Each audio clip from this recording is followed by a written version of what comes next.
Aujourd'hui, nous accueillons Armando Mema. Bienvenue Armando Mema et bonjour. Bonjour, merci. Vous êtes candidat aux élections européennes en Finlande et vous figurez sur la liste du parti Vapoden, qui signifie Alliance pour la liberté. Est-ce bien cela? Oui, c'est exact. J'étais candidat aux élections pour le Parlement européen en 2024. D'accord, vous étiez candidat. Vous n'êtes pas candidat pour la prochaine élection? Je suis toujours actif en politique et cela dépendra de l'issue du procès et si la liberté d'expression est toujours autorisée. Oui, bien sûr, bien sûr. Nous allons parler de ce procès, car c'est votre histoire, et nous allons en discuter ensemble aujourd'hui. Cela s'est donc passé il y a 1 an. Ursula von der Leyen a été invitée par le Premier ministre finlandais pour parler de la liberté d'expression et d'autres sujets. Et vous avez essayé de lui poser quelques questions. Avant que vous nous expliquiez, je vous invite à regarder avec nous la vidéo.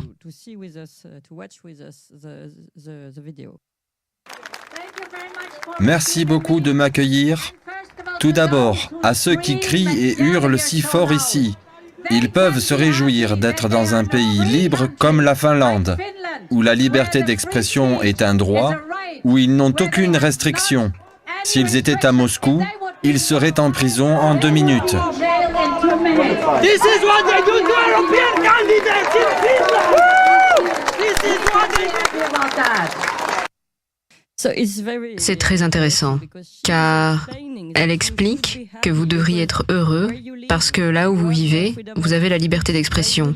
Là où vous vivez, vous pouvez poser des questions. Et si vous étiez en Russie, bien sûr, vous seriez déjà en prison. Mais nous pouvons voir à la fin de la vidéo qu'il y a des policiers qui vous arrêtent. Pouvez-vous expliquer ce qui s'est passé? Oui, la présidente européenne Ursula von der Leyen est venue en Finlande l'année dernière, 5 jours avant le jour du vote. Et elle est venue à Helsinki pour faire de la propagande et soutenir le parti au pouvoir. Ce qu'elle n'est pas censée faire, car elle représente l'ensemble des citoyens européens. Et elle ne devrait pas utiliser sa position publique pour favoriser un parti plutôt qu'un autre en pleine période électorale. Et il se trouve que je ne savais pas qu'elle venait en Finlande ce jour-là. Et je marchais comme d'habitude. Je m'apprêtais à aller chercher ma fille à la crèche quand j'ai vu qu'Ursula était là. Et je me suis dit, waouh, je me présente aussi aux élections européennes. Et je suis moi-même candidat. Je devais profiter de l'occasion pour lui poser quelques questions et, bien sûr, protester pacifiquement contre sa politique.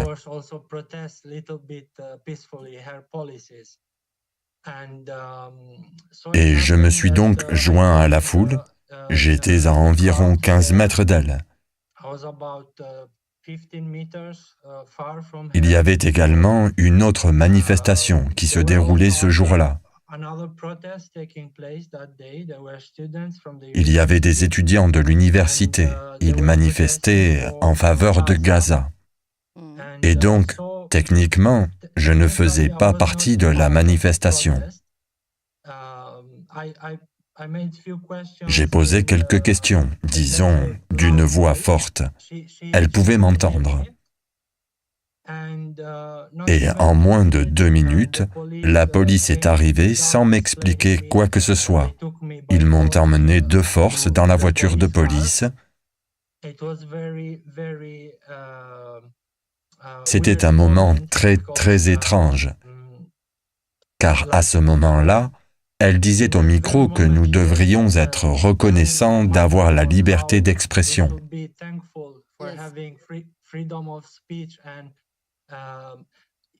Même après cela, quand j'étais dans la voiture de police, il y a une autre vidéo où elle dit que nous sommes dans un pays démocratique et que nous avons le droit d'avoir une opinion différente et, vous savez, de manifester ici. C'était donc très sujet à controverse parce que, pour deux raisons.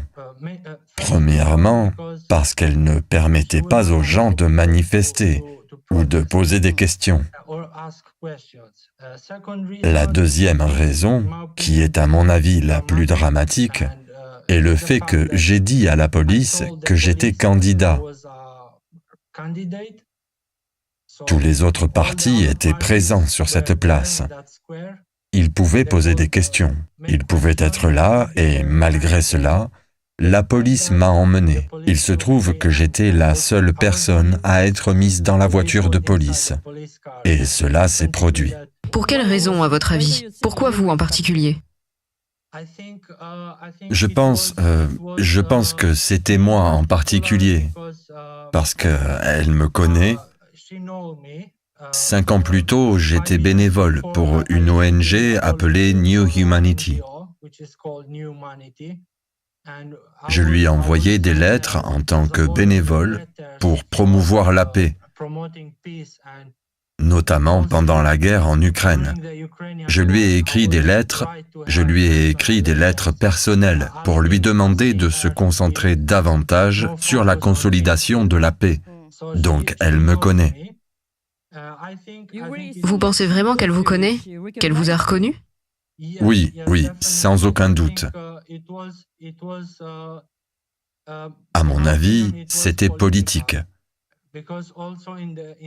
Car dans ce procès, les charges ont été modifiées par rapport à l'amende que la police m'avait infligée auparavant.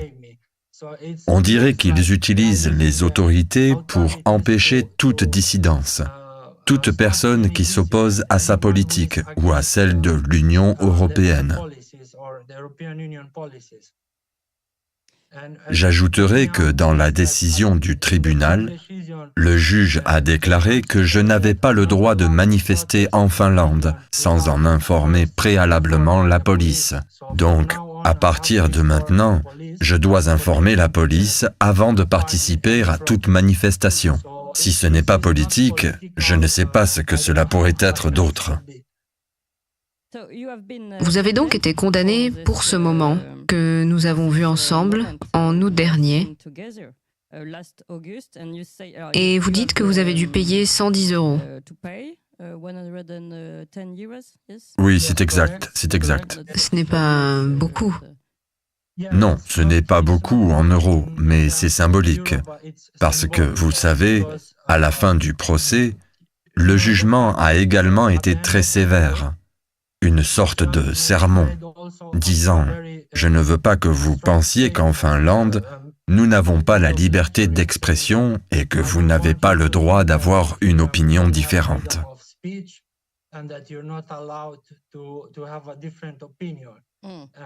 Mais vous devez payer une amende. Excusez-moi, pouvez-vous répéter la question?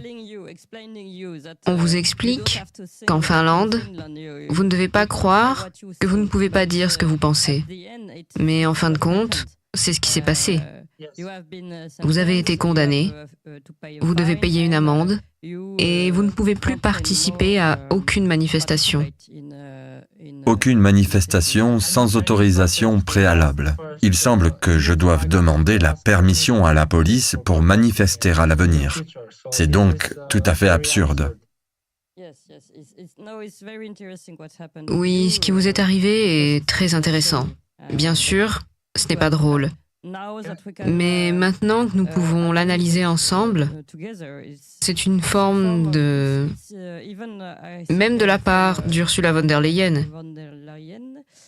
de très haut sarcasme quand elle dit « Vous savez que vous pouvez dire ce que vous pensez ici. C'est un pays où règne la liberté d'expression. Et qu'en même temps, vous êtes arrêté.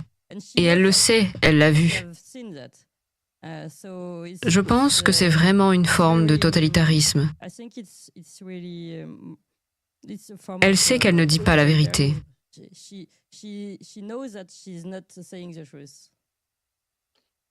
Oui, oui, tout à fait. Et si je peux ajouter une chose, il y avait beaucoup de journalistes qui ont pris des photos et des vidéos, et les médias n'ont pas rapporté l'incident. Ils ont en fait écrit dans les articles que la manifestation était très pacifique et qu'il ne s'était rien passé. Mon parti a demandé à plusieurs reprises aux médias locaux de rapporter l'incident. Mais cela fait plus d'1 an maintenant et les médias sont restés silencieux. Cela renforce l'idée qu'il s'agissait d'une affaire politique et que cela a continué à être politique parce qu'ils avaient peur de ce que l'opinion publique penserait du fait qu'un petit candidat de l'opposition ait été arrêté en pleine période électorale européenne. Cela aurait créé un énorme scandale, non seulement au niveau local, mais aussi dans toute l'Europe, à mon avis.